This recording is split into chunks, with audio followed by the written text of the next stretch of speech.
The featured company is a paid client of Proactive Group Holdings, and this recording is disseminated by Proactive on its behalf. That funding that we received from the IDC was to enable us to extend the life of the demonstration plant, do more testing, provide more product, and also, as I say, get more knowledge about the processes that we'll incorporate into the actual commercial plant. Hello, you're watching Proactive. I'm joined by Giyani Metals Interim Executive Chair, Nigel Robinson. Nigel, very good to meet you. You've received additional funding from the IDC. Who are they and what's Giyani's relationship with them? Okay, and good morning to you as well, Stephen, and nice to meet you. And thanks for giving me the opportunity to expand upon an announcement we put out into the market late last week. So who are IDCs? The question, I guess, is one of our key stakeholders in the Giyani project. They invested together with Arch back in early 2024, Q1 2024, $26 million. That's about 37 million Canadian into the project. And the purpose of those funds was basically to build the demonstration plant and also progress the definitive feasibility study, which no doubt we'll go on to talk about. And the announcement last week referenced the DFS. Of that $37 million, approximately 23 million of that came from the IDC in the form of a convertible loan note. And that was the reference that you saw in the announcement last week in terms of a slight extension of some funds on that convertible loan note to Giyani for some further testing in the demonstration plant. Nigel, you note a provision of additional funding to support pre-construction activities. Is this being revised?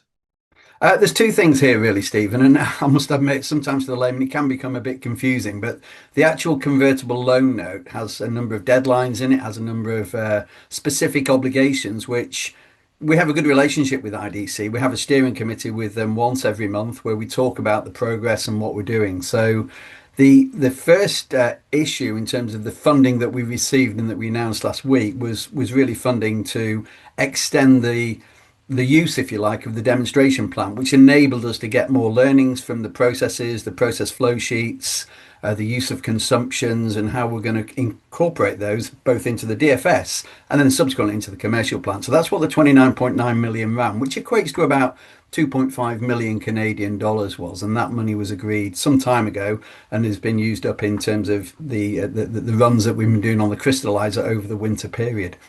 The other thing that you referenced there, Stephen, was pre-construction activities. Clearly, when we come to the end of the DFS, we'll want to raise some more money to take us from the DFS into what we call final investment decision. And that incorporates a lot of things, both in terms of commercial activity, technical activity, more detailed engineering on the plant, maybe some aspects of changing it, nuancing what the DFS states.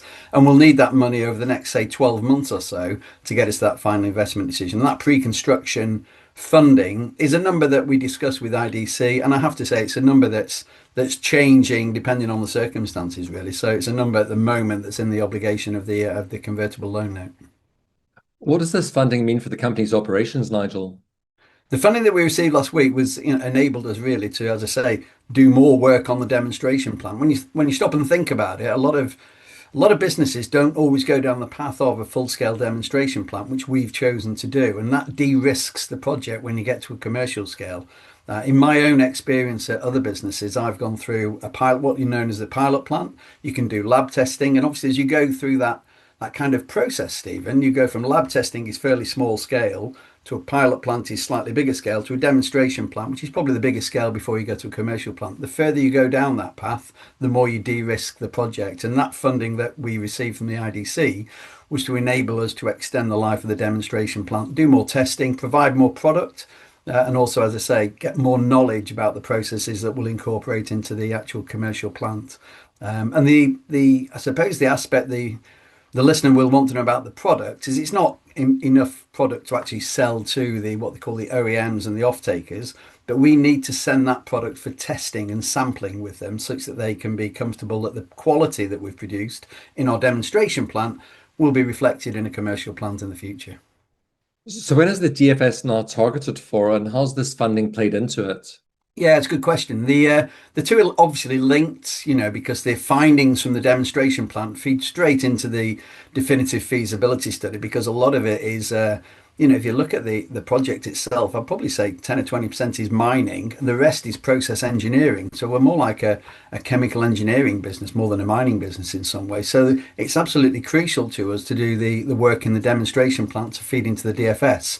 Obviously, those learning points from the processes, the different aspects of what we're doing on the demonstration plant, has informed the technical team to put some slight changes maybe into the DFS and how we're going to define that. So that has caused a slight delay, unfortunately, and it's never good to delay these things. We had initially announced it will be the end of Q1. We're now looking in Q2 for the DFS to be marketed and published effectively so that investors can look at it and invest some money into the business. But it's a slight delay. It's not a major delay. It's just to incorporate those findings from the additional work that we did from the funding. So the two are interlinked, as you rightly point out, Stephen. Nigel, I hope you'll continue to keep us updated with your progress. Thank you very much for your time today. Thank you. We certainly will do, Stephen. Thank you very much for your time. Nigel Robinson, Interim Executive Chair of Giyani Metals. The featured company is a paid client of Proactive Group Holdings, and this recording is disseminated by Proactive on its behalf. It is for informational purposes only and does not constitute investment advice, an offer, or a solicitation to buy or sell any securities. Viewers should conduct their own research and consult a qualified financial advisor before making investment decisions. The views expressed are those of the speaker and do not necessarily reflect those of Proactive Group Holdings, trading as Proactive Investors, or its affiliates. No responsibility is accepted for any loss arising from reliance on the information presented.